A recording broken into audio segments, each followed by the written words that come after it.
வணக்கம் ஃப்ரெண்ட்ஸ். இன்றைக்கி நம்ம என்ன பார்க்க போகிறோம்னா, மணிமேகலை இடம்பெறக்கூடிய பாத்திரமற்ற கதையை நம்ம பார்க்க போகிறோம். ஐம்பெருங்காப்பியங்களில் இரண்டாவதாக உள்ள நூல் மணிமேகலை. சிலப்பதிகாரம் மற்றும் மணிமேகலை இரண்டையும் இரட்டை காப்பியங்கள் என்று சொல்கிறாங்க. ஏன் அப்படின்னா, சிலப்பதிகாரத்தின் கதை தொடர்ச்சியாக மணிமேகலையின் கதை தொடர்ந்து வருவதினால் இந்த இரண்டு நூல்களை இரட்டை காப்பியங்கள் என்று சொல்கின்றன. மணிமேகலையின் 30 காதைகள் இருக்குது. அந்த 30 காதைகளில் ஒரு காதையாக பாத்திரமற்ற காதை இடம்பெறுகிறது. இந்த பாத்திரமற்ற காதையில் மணிமேகலை, தீவதிலகை, மணிமேகலையின் தாய் மாதவி, மாதவியின் தோழி சுதமதி ஆகியோர் இடம்பெறுகின்றனர். பாத்திரமற்ற காதையில் கதைக்களமாக மணிபல்லவத்தீவு அமைந்துள்ளது. மணிமேகலை கையில் அமுத சுரப்பி எவ்வாறு கிடைக்கின்றது, யார் மூலமாக அமுத சுரப்பியை பெறுகிறார், இது போன்ற நிகழ்வுகள் கதையில் இடம்பெறுகின்றன. மாதவி தன் காதலனான கோவலன் சூழ்வினையால் இறந்த நிகழ்வினை தன்னுடைய மகளான மணிமேகலை கிட்ட எடுத்து சொல்லிக்கிட்டு இருந்தார். அதை கேட்ட மணிமேகலை வருத்தமுறுகிறாள். தன்னுடைய மகளின் வருத்தத்தையே போக்குவதற்கு தன்னுடைய தோழியான சுதமதியோட மணிமேகலையை பூ பறித்து வர சொல்கிறாள். சுதமதியும் மணிமேகலையும் பூ பறிக்க சென்றிருக்கும் பொழுது மணிமேகலையை ஒருதலையாக விரும்பக்கூடிய உதயகுமரன் பின் தொடர்கிறான். உதயகுமரனை பார்த்து மணிமேகலை ஒரு பழங்க கொள்ளியிலே ஒளிந்து கொள்கிறார்.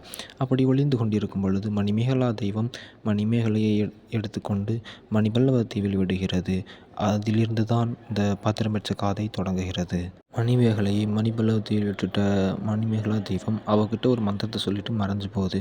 அப்புறம் மணிமேகலை இந்த இடத்த சுற்றி பார்க்குறதுக்கு கடந்து போகக்கூட வழியில் புத்த பீரிகை ஒன்றை பார்க்குறது. புத்தர் சிலைக்கிட்ட போகிறா. அங்கே போயிட்டு பக்கத்தில் போய்கிட்டு வணங்கி கொண்டிருக்கும் பொழுது அவருடைய முற்பிறவி பற்றிய எல்லா ஞாபகம் வருது. வணங்கிட்டு இருக்கும்போது அங்கே பக்கத்தில் ஒரு உருவம் வர்றதையும் பார்க்குறா. யாருன்னு பார்த்தா தீவதிலகை மிக அழகிய ஆடைகள் அணிந்து அழகாக தெரிகிறாள்.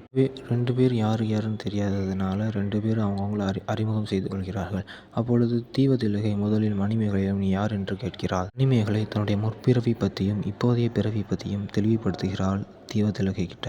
முற்பிறவியில் ராகுலன் அவங்களோட மனைவியாக இருந்ததாகவும் இப்போதைய ஆடலின் மகளான மாதவியின் மகளாக இருக்கிறதையும் தீவதிலகையிடம் சொல்கிறாள். தீவதிலகை இந்த இந்திரரோட வேண்டுதனால நான் இந்த இடத்த காக்கிறதா சொல்றா. தீவதிலகைக்கு ஒரு விஷயம் தெரிய வருது. மணிமேகலைக்கு அவருடைய முற்பிறவியை பற்றி அவள் தெரிஞ்சுக்கிட்டாங்கிறது தீவதிலகைக்கு தெரிய வருகிறது. பிறவியை பற்றி தெரிஞ்சுக்கிட்டா ஒரு அறச்செயல் செய்கிற பிறவியாக இருக்கணுங்கிறது அவளுக்கு தெரியுது. மணிமேகலை கிட்ட இங்கே இருக்கக்கூடிய கோமுகி அப்படிங்கிற இடத்துல அமுத சுரப்பி இருக்கிறதாகவும் அந்த அமுத சுரப்பியில் அள்ள குறையாத உணவுப் பொருட்கள் கிடைக்கிறதாகவும் சொல்கிறா.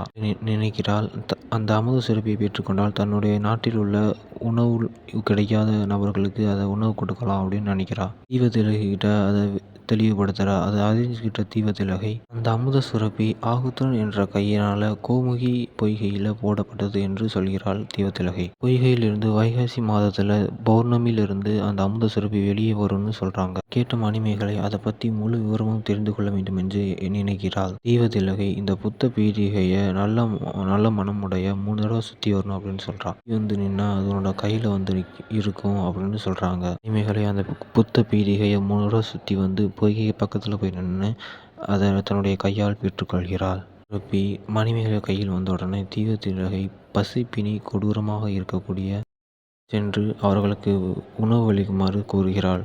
மேல் குலத்தில் பிறந்திருந்தாலும் சரி தங்களுடைய மரியாதையை விட்டு ரொம்ப கீழ்த்தரமாக போகக்கூடிய நிலைமைக்கு தள்ளப்படுகிறார்கள். வீடுகளுக்கு சென்று பிச்சை எடுக்கக்கூடிய நிலைமைக்கும் ஆளாகிறார்கள் சொல்றாங்க. ஒரு அந்தணராக இருக்கக்கூடிய விஸ்வாமந்தர் தன்னுடைய பசி கொடுமையை பிணியால் அதை தாங்கிக் கொள்ள முடியாம நாயை இந்திரனுக்காக பள்ளி கொடுத்துட்டு சதையை உண்டு வாழ்ந்ததா சொல்றாரு தீவதிலகை. கேட்ட மணிமேகலை மிகவும் வருத்தமுறுகிறாள். வருத்தப்பட்டது இல்லாமல் தன்னுடைய நாடுகளிலும் பசி பிணியால் பாதிக்கப்பட்டவங்க நிறைய பேர் இருக்கிறார்கள் என்று கூறுகிறாள்.